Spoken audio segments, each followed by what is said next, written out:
Alors en fait cet anime time il devait être le 8ème, pas le 4ème. Mais bon, vu que l'anime que je vais vous présenter est un coup de cœur, j'ai décidé de le faire avant. Ça ne changera rien à la suite des épisodes qui étaient déjà prévus. Bon, enfin bref. Depuis quelques temps, il y a Shanatsu qui m'harcèle pour que je regarde un animé. Alors, pour éviter de faire comme elle, s'il vous plaît, dès que vous me proposez un animé, j'ai un dossier dans lequel je le note et je vais automatiquement le regarder. Dès que je l'ai regardé, je vais lui attribuer un numéro d'épisode.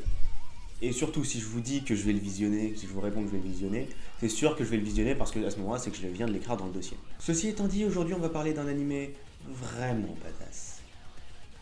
Si vous aimez les trucs un peu gore, comme Shakugan no Shona, vraiment kiffant, comme Shakugan no Shona, avec des persos bien badass, comme Shakugan no Shona, remplis d'action, comme Shakugan...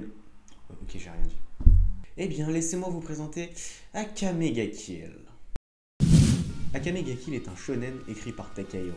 L'adaptation en animé est réalisée par Tomoki Kobayashi et l'illustration par Makoto Uezo, diffusée au Japon en 2014 et en France en 2015. La série comporte 24 épisodes, mais une deuxième saison a vu le jour sous le nom d'Akame ga Kill 0 qui raconte le passé d'un personnage principal.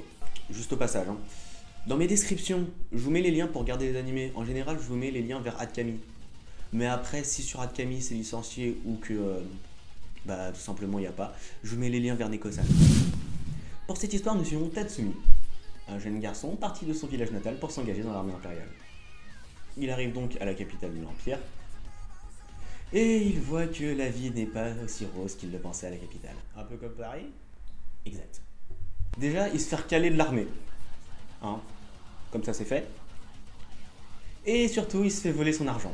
Et comme à Paris. Dépouillé, il décide donc de dormir dehors, mais il est accosté par une fille d'une famille riche. Il passe la nuit chez eux et le lendemain, il accompagne la fille faire du shopping. Bref, je vous passe les détails. La partie intéressante. Un des gardes de la fille lui apprend qu'un groupe d'assassins nommé Night Raid sévit dans la ville et tue des innocents, car il s'oppose au premier ministre qui contrôle l'empereur dans l'ombre. Tu leur avais pas dit que le background était aussi brainfuck que celui de Shakugan no Shona? Non, j'ai oublié. Passons.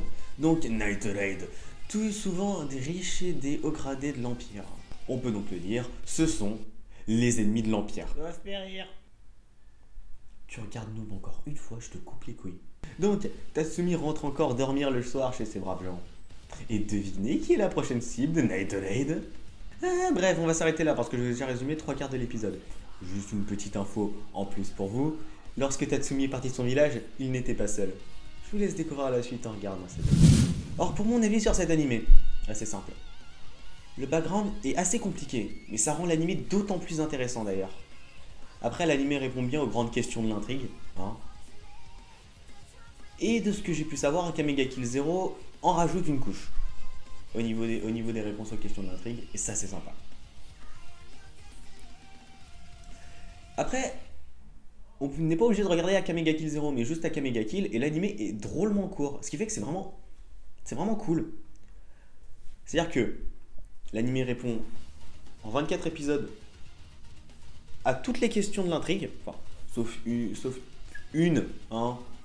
C'est pour ça, c'est à ça d'ailleurs que sert Akame ga Kill 0, même si c'est pas vraiment une grande question de l'intrigue. Par contre, quand je fais un anime time, faut que je me renseigne un minimum sur l'anime. Quand même, hein, c'est pas tout le regarder. Mais en me renseignant, j'ai pu remarquer quelque chose qui m'avait déjà frappé en regardant l'anime, mais franchement, je m'y attendais pas. Chile, je sais pas comment ça se prononce, un membre de Night Raid, a exactement la même voix que Murasame Shizu dans To Love Ru. C'est-à-dire que c'est la même acting voice en japonais. Vous voulez pousser le vice encore plus loin? Murasame Shizu, c'est un personnage secondaire de To Love Ru. Mais Murasame, c'est aussi le nom de l'épée d'Akame. Et pour terminer de pousser le vice bien plus loin, Rune, un personnage que vous verrez tardivement dans Akame ga Kill, a le même prénom que Rune, un personnage de To Love Ru.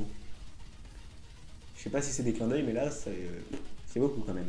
Et donc, pour ma note personnelle, elle est de 8,5 sur 10. C'est vraiment un très très bon anime. En tout cas, j'espère que cet épisode d'Anime Time vous aura plu. Si c'est le cas, vous connaissez la chanson. Likez, partagez, vous abonnez. Je vous retrouve très bientôt pour un prochain épisode d'Anime Time, c'était Hunter. Je vous laisse sur une toute nouvelle outro. Ciao!